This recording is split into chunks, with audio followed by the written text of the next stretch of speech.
Ja man būtu jums jājautā, kas ir viens no vissvarīgākajiem konceptiem fizikā, izņemot entropiju, ko jūs teiktu?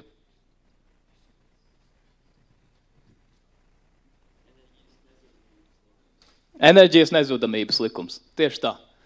Tātad, lai atcerētos, mums ir enerģijas saglabāšanās likumi, un tie mums principā pasaka, ka enerģija nevar ne rasties, ne zust kaut kur randomā, tā vienkārši pārīt no viena veida uz cita. Lielākā daļa no jums gan jau to ir sastapuši kinemātikā, rēķinot kaut kādus enerģijas kaut kam, kas kustās, tādiem man ir augšā kaut kas, tam ir potenciāla enerģija, kas ir MGH. Ja es to atlaižu, tas sāk kustēties, un tam ir kinētiskā enerģija. Un tad, ja saskaita tās visas katrā laika momentā, tad tās būs apmēram vienādas. Tad ir arī enerģijas saglabāšanās no termodinamikas viedokļa, kas būtu kaut kā šāda formula. To nav svarīgi pašlaik saprast, ir arī citas enerģijas saglabāšanās formulas. Bet tās visas saka principā to pašu, ka mums enerģija nekur nepazudīs, tā vienkārši pāries citā veidā. Bet tad kāda mums īsti būtu problēma, ja mēs visu cenšamies aprakstīt ar entropiju? Atvainojos, enerģijas saglabāšanos. Kā jūs domājat?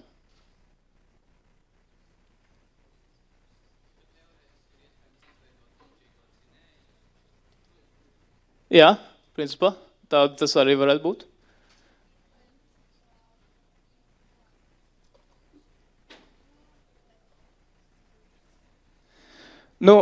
Principā mums tas neko nepasaka par tā kā procesa virzienu, tā varētu teikt.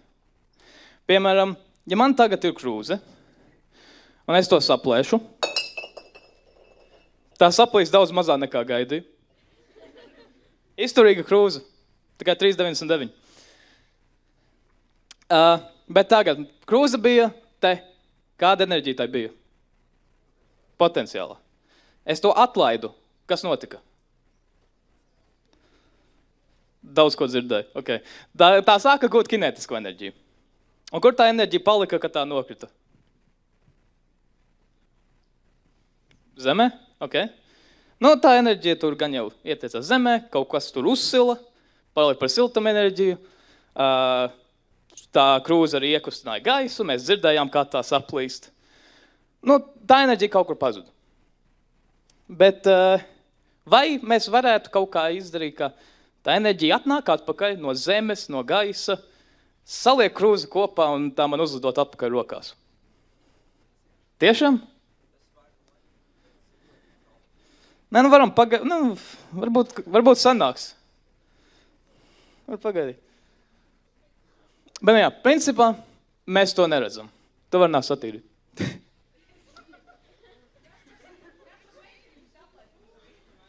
Ok, tev būs pārāk viegls darbs. Es centīšos to saplēst vairāk.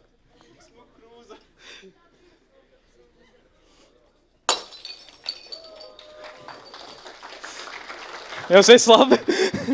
Nekas neaizdoju. Ok, var sākt. Es nedarīšu vēl. Beidzot man liks plēst krūzes, kas jums vainas. Tā jā. Mēs jau varam gaidīt un gaidīt, bet visticamāk tā krūze nesaliksies atpakaļ. Jā. Tu vari turpināt to tīrīt. Un to mēs varam izskaidrot ar entropiju. Un tagad sāksim, bet pirms mēs varam runāt par entropiju, mums vajag nedaudz apskatīt statistiku. Jā. Šī būs laicība par matemātiku. Tātad, es pieļauju, liela daļa jau ir saskārušies ar varbūtībām, kombinācijām, vismaz varbūtībām skolā, bet mazliet atcerēsimies. Tātad, varbūtība, ja mēs gribētu to aprēķināt skaitliski, būtu labvēlīgo notikumu skaits pret kopējo notikumu skaitu. Ko tas nozīmē, drīz redzēsim, bet principā tā raksturo mūsu zināšanas par kaut kādu sistēmu. Un tad man šeit ir piemērs. Mums ir kaut kāds mentumais kauliņš. Ja? Nu, tur ir visas redzamās opcijas, uz ko varētu uzskatīt šis kauliņš. Un tad jautājums, kāda ir varbūtība uzmest pāris skaitli uz metamā kauliņa? Kā tā būtu? Nu, 3/6. Ja? Ja mums labvēlīgie notikumi ir tie pāris skaitļi, kas ir 2, 4, 6, un mums visi notikumi ir 1, 2, 3, 4, 5, 6. Un tad, principā, mēs devām to labvēlīgo notikumu skaitu ar visu iespējamo skaitu, dabūjam 3/6, jeb 1/2, jeb 50%. Viss labi, ja? Nu jā, tie ir mūsu opcijas. Tagad nedaudz citādāk liek. Mēs skatāmies permutācijas, kas ir veids, kā mēs varam kaut kā sarganizēt sistēmu, kur mums nav īsti svarīgi tā secība. Mums ir svarīga tā secība, kurā tas ir. Un tagad, ja man ir sarkana, zaļa un zila bumbiņa, cik veidos es tās varu sarindot? 4, 9, 6. Ok, es domāju, būs 6.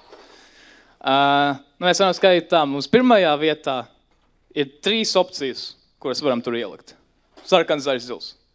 Nu, labi. Tā otrajā pozīcijā mēs jau vienu no tiem būsim izmantojuši, nav svarīgi kuru, vai mums būs 2 citas bumbiņas palikušas. Tā mēs reizinām ar 2, un tad reizinām ar 1, kas ir mūsu pēdējā opcija, kas būs 6. Un te ir visas kombinācijas, un tā kā mums secība ir svarīga, tās ir atsevišķas kombinācijas. Jeb permutācijas.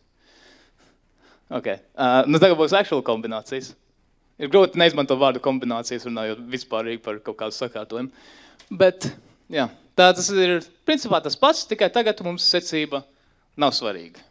Tātad, cik veidos tās pašas 3 bumbiņas, cik kombinācijas var izveidot no tām 3 bumbiņām?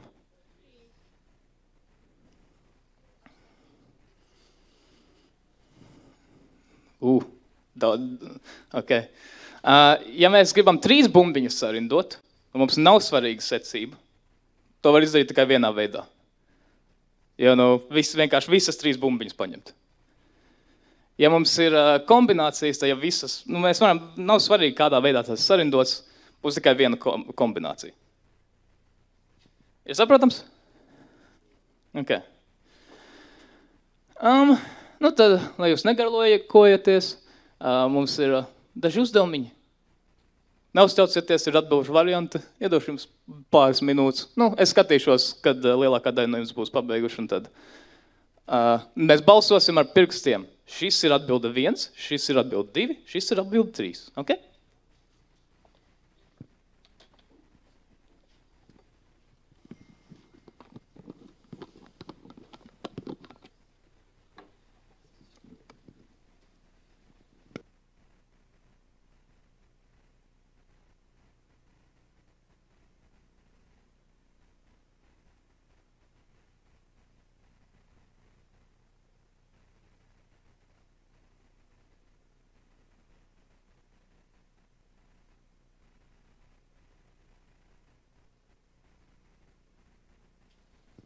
Viņš pārāk labi satīrīja, te vēl palika.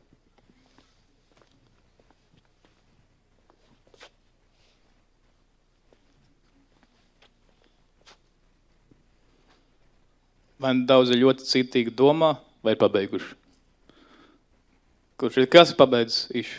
Apmēram. Ok, es vēl jums došu 30 sekundes.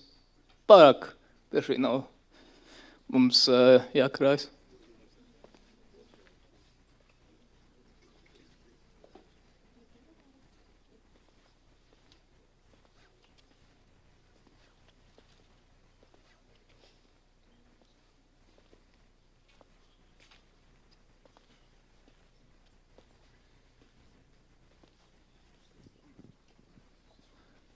Labi, es domāju, mēs varam balsot. Tātad, cik pāris var veidot sarkana, zaļa un zila bumbiņa?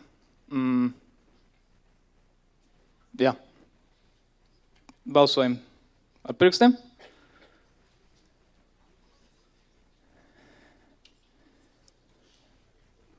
Es redzu vai 1 vai 3. Kāpēc 6 varētu būt? Kas teica 1?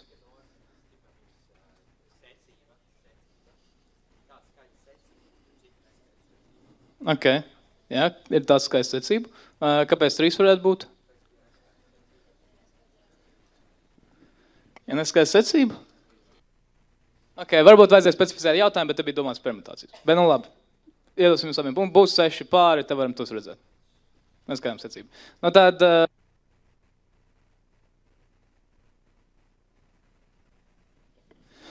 Tā arī varēja noprast pēc pēdējā jautājuma, ka nākamais ir kombinācijas. Šeit ir noteikti. Nav nekāda divdomība. Balsojam? 3? Jā, tā būs. Ja mēs paskatāmies, sarkans zaļš ir tas pats, kas zaļš sarkans, zils sarkans ir tas pats, kas sarkans zils, un zils zaļš ir tas pats, kas zaļš zils. Kāda ir varbūtība, ka pārī būs sarkana bumbiņa? 3, 2, 1, balsojam. Vēl, ko es redzu 3, ja, 2 trešās, mēs redzam, mums ir 4 pāri, kur būs sarkanas, un kopā mums ir 6 iespējami pāri. Un kāda ir varbūtība iegūt pāri, kur pirmā bumbiņa būs zila, bet otrā zaļa?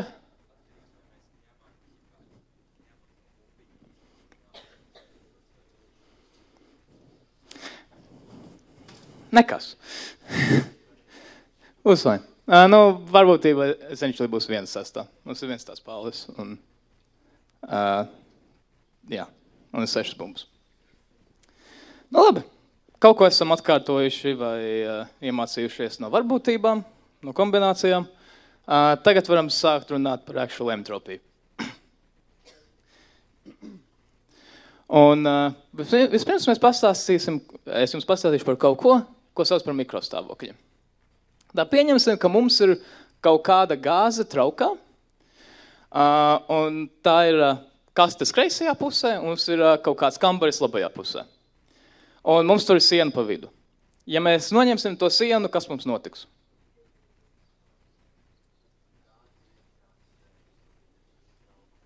Tā, no visiem tā kā pareizi dzirdēja, tā, kas notiks, mums gāze izplatīsies. Bet kāpēc? Nu, to mēs tūlīt noskaidrosim. Vispirms mēs apskatīsim vienu gāzes molekulu. Šī ir mūsu molekula sarkanā, un tās kustēsies diezgan randomā, ja, gāzē. Un tad, ja mēs skatāmies jebkurā laika momentā, mēs redzēsim, tā būs vai nu kastes kreisajā pusē, vai nu kastes labajā pusē. Un tā kā tā ir pilnīgi random, kā tā kustās, mēs pieņemam, tad šo sauc par 2 mikrostāvokļiem, un mums ir varbūtība 1 puse. Ka tā būs labajā pusē, jebkurā laika momentā, vai tā būs kreisajā pusē, jebkurā laika momentā. Labi, un tie mums ir 2 mikrostāvokļi. To mēs saucam par mikrostāvokli. Tālāk, apskatīsim, ja mums ir 2 molekulas. Mums sanāk, ka ir 1 mikrostāvoklis, ka abas ir kreisajā pusē. Mums ir 1 mikrostāvoklis, kur viena kreisajā, viena labajā. Otrs ir tā kā otrādāk ar tām molekulām, tās ir apmainījušās vietām. Un pēdējais mums ir, ka abas ir labajā pusē. Un tad šie mums ir 4 mikrostāvokļi. Un ja mēs saskaitām tās varbūtības, kāda ir varbūtība, ka, piemēram, kreisajā pusē būs tieši viena molekula, mums nav svarīga kura, jo, vai jūs spētu atšķirt kādā gāzē vienu no molekulu no cits? Īsti ne. Tā kopā sanāk, ka pirmais stāvoklis mums ir apmēram 25% iespējamību. Tas, ka mums viena ir labajā pusē, viena kreisajā, nav svarīgi, kura ir apmēram 50%. Un tas, ka abas ir labajā, ir apmēram 25% atkal. All good? Saprotam? Ja mēs turpinām skatīties, vairāk un vairāk molekulu, šeit mums ir 4. Mēs redzam, šitai būs 1 tāds mikrostāvoklis, tādam, kur ir 3 vienā pusē, 1 otrā būs 4 mikrostāvokli, tad būs 6, 4 un 1. Kopumā Cik tur sanāk? 16, ne? Jā. Un tad mēs šito ieliekam grafikā. Mēs redzam kaut kādu sadalījumu. Un šīs vidū mēs redzam, ir daudz vairāk tādu kombināciju, kur mums būs divas molekulas tā kā kādā kastē. Un tas nozīmē, ka tas būs visvarbūtīgākais. Bet mēs te redzam, ka, ir joprojām kaut kāda varbūtība, ka mums būs visas vai nu vienā pusē, vai nu otrā pusē. Un dzīvē mēs to neredzam. Tas ir tādēļ, ka mums nav 4 molekulas gāzē. Mums ir ļoti daudz molekulu. Un tā es uzzīmēju grafiku priekš 10. Mēs iegūstam kaut ko šādu, redzam tās malā vairāk un vairāk samazinās. Šis ir pie 100, tas ir 250, un tā ir 1029. Kāpēc tā skaitlis? Jo tas ir maksimālais, ko man dators atļauj. Un tad mēs redzam, ka tagad iespēja, ka mums būs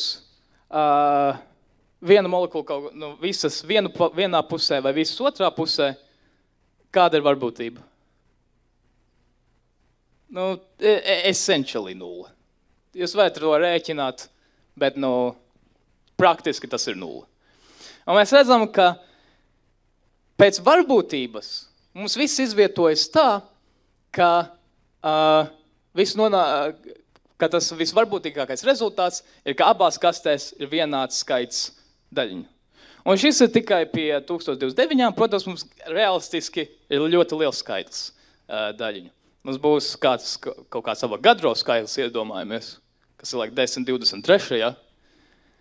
Tad šis pīcis kļūs arvien lielāks un šaurāks, un tad ir iespējamas mazas fluktuācijas, kur, varbūt vienā momentā būs par 10 daļiņām vairāk, varbūt kaut 10 daļām mazāk, bet, realistiski tās izvietosies vienmērīgi. Tā, kas man tur bija nākamais? Un, no šejienes mēs tā kā varam iegūt to, kas mums, terminu entropiju. Tā šī ir Boltzmann entropijas formula. Cik no jums zin, kas ir logaritms vispār?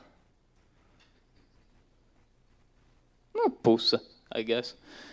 Nav svarīgi pārāk, kas ir logaritms mums, bet mēs varam skaidri redzēt šeit, ka mums ir entropija, un tā ir atkarīga no mūsu mikrostāvokļu skaita. Ja? Un vēl mums ir kaut kāda konstanta priekšā, kas ir Boltzmanna konstanta, ar mēvēnībām Joelu uz Kelvinu, bet nav mums pārāk svarīgi. Galvenais ir tas, ka mūsu entropija ir atkarīga no mikrostāvokļu skaita. Un tātad tie, kas ir dzirdējuši par entropiju, gan jau zina tādu definīciju, ka tā ir nekārtības mērs. Ja? Un no šejienes mēs to varam redzēt. Ja? Jo mums šeit ir situācija, kur mums visas molekulas ir labajā pusē, kas ir ļoti sakārtot sistēma, es domāju, jūs teiktu. Mums viss ir kreisajā pusē, kas arī ir ļoti sakārtots. Bet tās opcijas, iespējamība tam ir gandrīz vai 0. Un viss varbūtīgākais scenārijs ir, ka visas molekulas mums ir nesakārtotas. Mums ir visur vienkārši lēkā apkārt.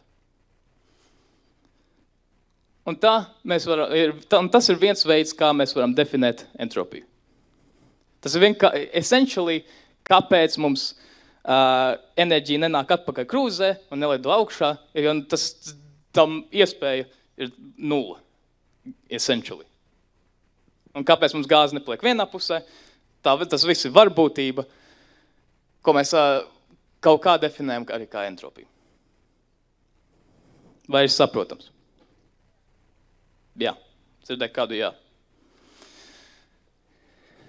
No šī mēs varam arī veikt dažus secinājumus. Tagad, ka mums ir šī formula, kas parāda, ka entropija ir atkarīga no mikrostāvokļiem.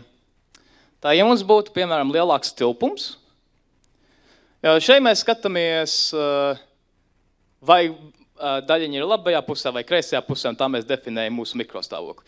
Realistiski mēs varam skatīties, vai daļiņa ir jebkur telpā. Un tātad, ja mums ir lielāks tilpums, mēs varam secināt, ka mums būs lielāks mikrostāvokļu skaits, un tā tad lielāka entropija. Ja, loģiski? Mēs arī varam iegūt, ka, ja mums ir augstāka temperatūra, tad mums būs vairāk enerģijas, mums būs lielāks mikrostāvokļu skaits un lielāka entropija.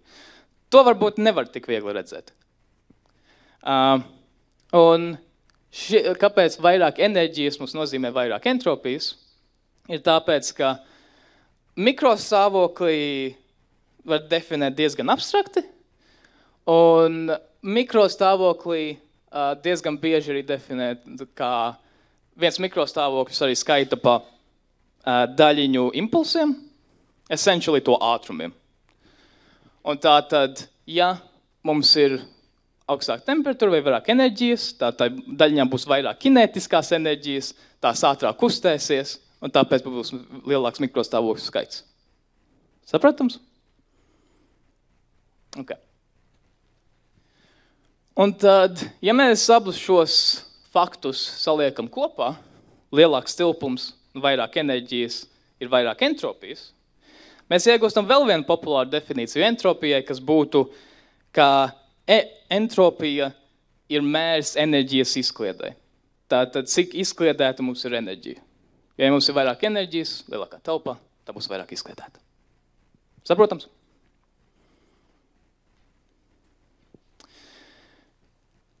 Ok. Un tad mēs varam mēģināt kaut ko izskaidrot ar to. Un man jautājums jums, kāpēc jūs domājat, ja es atstāju karstu kafiju uz galda, kāpēc tā mums atdzistu?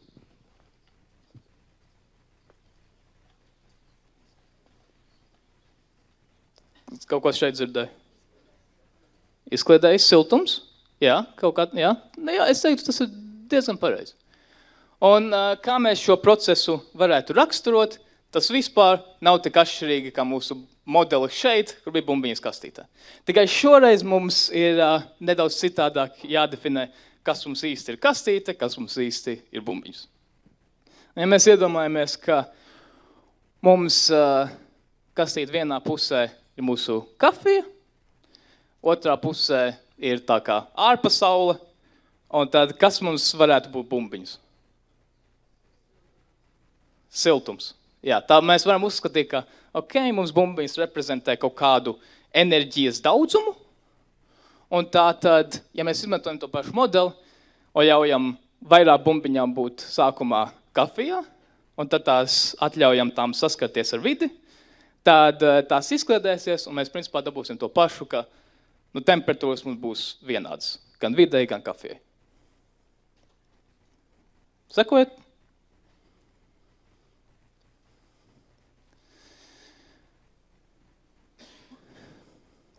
Okay. Dažas entropijas īpašības apskatīsimies. Viens ir, ka mums entropija vienmēr palielinās. Kāpēc? Jo tas ir vienkārši visvarbūtīgākais stāvoklis, kāds ir. Kafija mums nesāks uzkarst, ja mēs to atstājam pietiekami ilgi. Un krūzīte mums nesaliksies atpakaļ kopā. Tas vienkārši novērojums. Un to novērojums sauc par otro termodinamikas likumu, ko arī jums jau vairāk pielietosiet otrajā lekcijā. Tālāk, minimālā entropija, kas mums var būt, ir 0. Kāpēc? Jo kāds būtu minimālais mikrostāvokļu skaits jebkurā sistēmā, gan jau viens. Ja mums nav mikrostāvokļu, tad mums sistēma neeksistē. Un tā tad, ja zina logaritmu īpašības, ja nezina, vienalga, ln logaritms no 1 vienmēr būs 0. Un tas nozīmē, mums mazākā entropija būtu 0. Un kādā gadījumā tam mums būtu entropija 0, tas būtu, ja iedomājamies, mums ir kaut kāda struktūra, pie kaut kādas temperatūras tā vairāk kustēsies. Tādēļ būs kaut kāda mikrostāvokļa. Varbūt tur ir gāzei, tās molekulas arī mainīs pozīciju telpā. Bet, ja mums nekas nekustās, viss stāv mierīgi, nekas nemainās, un tas mums būtu 1 mikrostāvoklis. Un tas mums būtu iespējams pie ļoti zemes temperatūras, kas būtu 0 Kelvin. Tātad, vai mēs varam dabūt 0 entropiju? Praktiski mēs nevaram, jo mēs nekad nevaram atdzesēt kaut ko tik tālu, ka tas būs uz 0 Kelvin. Bet teorētiskais minimums būtu 0.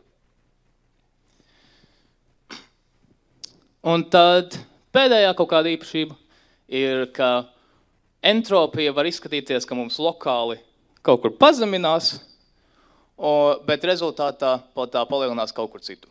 Un tas ir ļoti svarīgs koncepts, jo diezgan bieži var izskatīties tā, ka mums entropija tomēr pazeminās, ka mums ir ļoti sakārtots sistēma.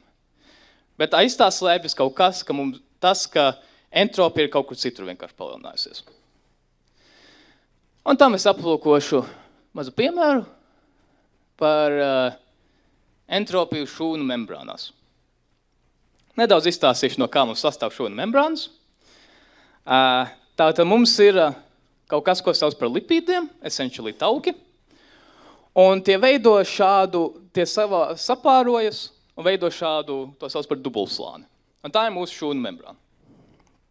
Okay? Un tad tā ir tāda īpašība, ka tā ir, šeit mēs vedam hidrofīla galva un hidrofoba, tā kā aste.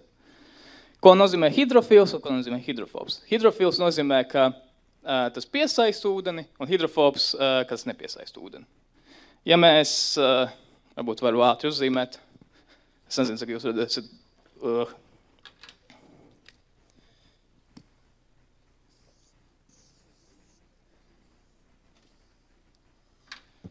tātad, ja man ir hidrofoba viela, tad šis man ir ūdens pilieniņš, tas tur stāvēs tur un īsti nepievilksies. Ja man ir hidrofīlu viela, cerams nesajauc, tad tas mums pievilksies. Saprotam? Un tad, bet mēs skatāmies uz šito sistēmu, redzam, tā ir diezgan sakārtota, vai ne? Tās ir visas jauki salikušās kopā, pa pāriem vēl, viss ir ļoti jauki.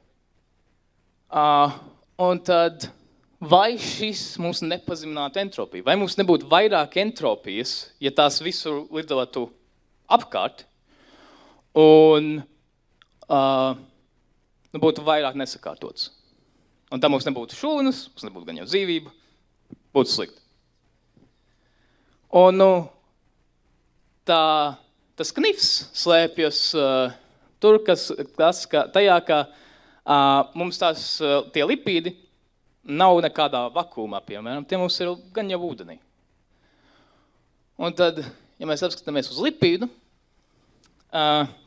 pie tās hidrofīlās galvas ūdens var labi piesaistīties, un tur nekas. Bet pie tās hidrofobās, kas notiek, tā ūdens molekulām, kad tās ir parasti ūdenī, veidojas kaut kāda miedarbība. Ja? Viņas kaut kā pievelk viens otru drusku ar maziem spēciņiem. Tāpēc mums ūdens turas kopā un mums nav kaut kāda gāze. Bet, ja mums stāv ceļā kaut kāda hidrofoba aste, pie kā ūdens nevar izmantot to pievilkšanos, tad, kas mums notiks rezultātā, tad mums tas ūdens tā kā veido saiti viens ar otru un aplieksies ap to hidrofobo asti. Ja? Un principā mēs redzam, ka šis ir ļoti sakārtots. Mūsu ūdens ir jauki sakārtojies apkārt šim te lipīdam. Un tad, ja es nezinu, kas ir lipīdi, nesapratā, kas ir hidrofobs, hidrofils, nav nekas svarīgi. Galvenais, mēs redzam, ja mums lipīds lido tāpat ūdenī, tas mums vienkārši aplieksies apkārt un sakārtosies. Kamēr, ja tas mums ir šajā dubultslānī, kur mēs paslēpjam no ūdens kaut cik šīs hidrofobās astes, tad ūdens to nevar darīt. Viņš nevar sakārtoties ap to lipīdu, un beigās, kas mums notiks, ir, ka entropija palielināsies ūdenim.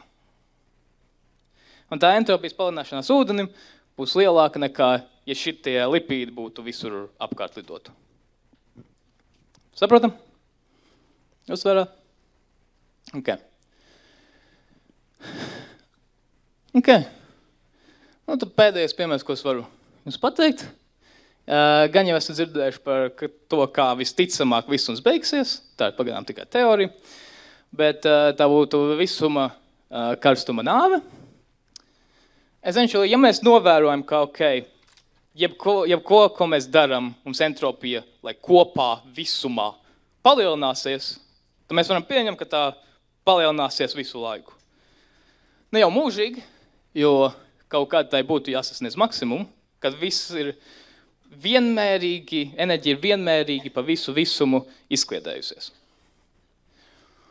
Un tad, mēs varam veikt tādu secinājumu, visticamāk tā būs. Mums saules visu enerģiju aizdos, mums melnie caurumi, kas būs palikuši, arī kaut kad savu enerģiju aizdos, un tad beigās viss būs viena enerģijas zupa, kur viss ir vienmērīgi izkliedējies. Un tādā gadījumā mums būtu maksimālā entropija, kas ir šajā grafikā, un tad mums te kaut kāds delta S, kas ir entropijas izmaiņa, būtu 0. Ko tas nozīmē, ir, ka essentially mēs nevaram dabūt nekādu noderīgu darbu šajā te situācijā. Un ja mums viss ir izkliedējies un viss ir pilnīgi tās pats visur, savā ziņā arī laiks zaudē savu nozīmi. Ja nav kaut kāda reference point, pēc ko balstīties, viss izskatās tāpat uz priekšu un atpakaļ, jo viss vienkārši ir randomā, tad essentially laiks beidzas. Un tā mums būtu visuma karstuma nāve. Tas mums principā viss. Paldies par uzmanību.